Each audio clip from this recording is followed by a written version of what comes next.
American soldiers on the run. How do you do, sir? Where do you live, sir?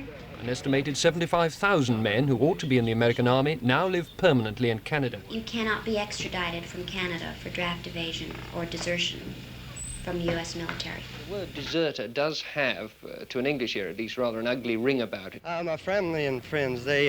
Because you resisted the draft, somebody else had to go to Vietnam, somebody else maybe had to die in Vietnam. Nobody else had to go to Vietnam. Are these men heroes, or are they, as the Nixon administration claims, cowards? How do you do, sir? Where do you live, sir?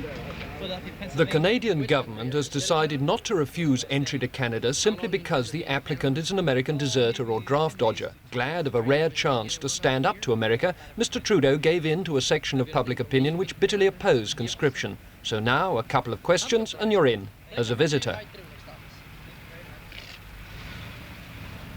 Before they can live and work in Canada, American soldiers on the run and their families must get landed immigrant status. A score of voluntary groups in Canada, like the Toronto anti-draft program, are ready with expert advice. First, reassurance.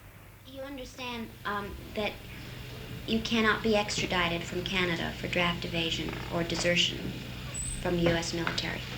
Yeah. The draft counselors in the States made that quite explicit, that they couldn't deport me just for being a draft dodger or deserter. That, you know, unless I did something that would fall into a prohibited class, that I wouldn't have to worry about FBI agents rushing into my room some night and grabbing me in a plastic bag and taking me back to the States or something. Legally, they're not allowed access to you at all. They can't reach you here. They can't contact you here. The documents you'll need.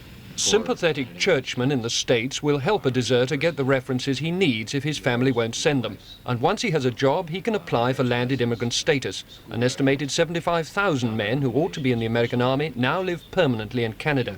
This office alone advises 80 a day. Letters asking for help pour in to Bill Spearer, one of the first to argue that Canada should admit these men. Were most deserters simply dropouts, I asked him. The vast majority, I mean, 99% of the kids, when they come here, they simply pick up to do the things that they left in the States. Now, if a fellow had a good job in the States, he usually, and has the training for it, he usually will find no difficulty integrating himself here. If a fellow was a student, he will, within a very short time, land back on campus. If a fellow was a farmer, well, he'll be on the farms. And if a guy is a bum, well, he'll be a bum here.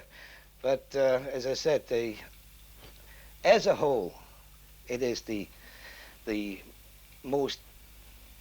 largest group of immigrants that is well educated, speak the language of the country, probably, as I said, the most educated group of immigrants that Canada ever had. Can I ask you this? What do you think of the British attitude, which at the moment boils down to handing deserters straight over to the American Army? It is very, very disappointing to hear that. I don't think it's generally known here in Canada, and to be quite honest, would expect more from the British than that. Tyrone Mitchell is neither red nor yellow. A volunteer soldier, he was a tank commander in Vietnam before deciding that this was a civil war in which America had no business. With this background, was it more difficult for him than for others to desert? Yes, it's really harder for me to be a deserter because I feel that I was forced to be one, so I think that if it wasn't for the Vietnam War, I wouldn't be one. And how do you feel about it? Do you feel ashamed of it in any way? No, I don't. What about your family and friends? My family and friends, they don't tell the people that I have come up here to Canada. They feel that it's better to keep it a secret, and actually there's quite a lot of my relations who don't know I'm up here yet. Your family is a bit ashamed of you, you think? No, they just want to keep it a secret. I don't think they're ashamed. I think they can understand why I come up here. December the 28th. The draft is a lottery. Its very unfairness makes many resist induction. Some choose to risk jail. Others prefer to leave their country, probably forever. Jim McCall is one. Jim, why did you desert? I left primarily because I had no real choice. I was given three alternatives, basically. I could have stayed in the Army, or I could go to jail. I found out that I could come to Canada. At the time that I left, it wasn't that apparent that Canada was allowing deserters to come. So I chose that alternative, primarily because I didn't feel like I could prove anything by going to jail. I thought that it was basically a futile effort. The word deserter does have, to an English ear at least, rather an ugly ring about it. How do you feel about it yourself? I feel like there was something I had to do. There was something that the 5 years that I would have had to spend in jail, I can't say they would have been constructive. I can't say that what I would have done that would have changed the system, that would have done anything beneficial. I'm doing something I think beneficial now. I feel like that I'm a part of something creative in coming to Canada, because I feel like that Canada is a living and creative place. I don't feel like that it would have accomplished anything. So I don't feel like that I should be, if I'm accepted by Canadian people, I think there's no reason I should be ashamed of being a deserter. There are special reasons why Canada has so readily opened her borders to 75,000 American deserters and draft dodgers. There's a general dislike of conscription here, a desire to stand up to the United States, and a long tradition of making political refugees welcome. But these factors also operate in Britain, and yet no American serviceman on the run could expect to find a safe refuge with us. British commentators have been quick to attack Canada for the way in which it seemed to restrict civil liberties here while it's hunting down the FLQ kidnappers of James Cross.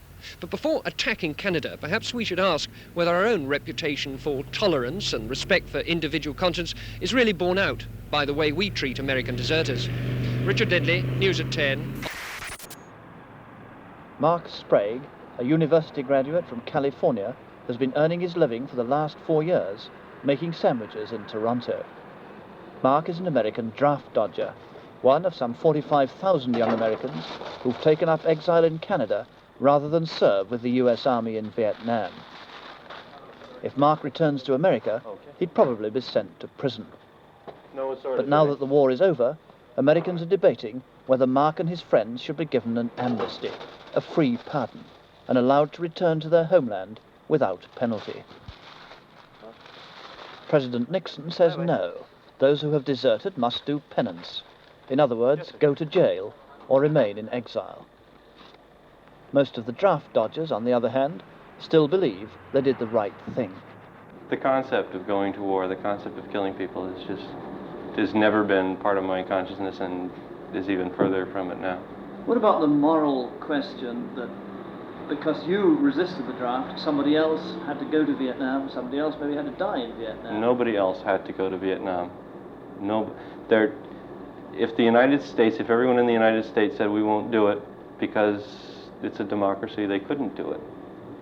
The majority of American Vietnam deserters and draft evaders came to live here in Toronto, where the Canadian government has given them the status of landed immigrants. Many of them have now been here 4 or 5 years. Some, like Stanley Peatlock, have become Canadian citizens and probably wouldn't return to live in America anyway. But still, they think they should be granted amnesty, if only to justify their own actions.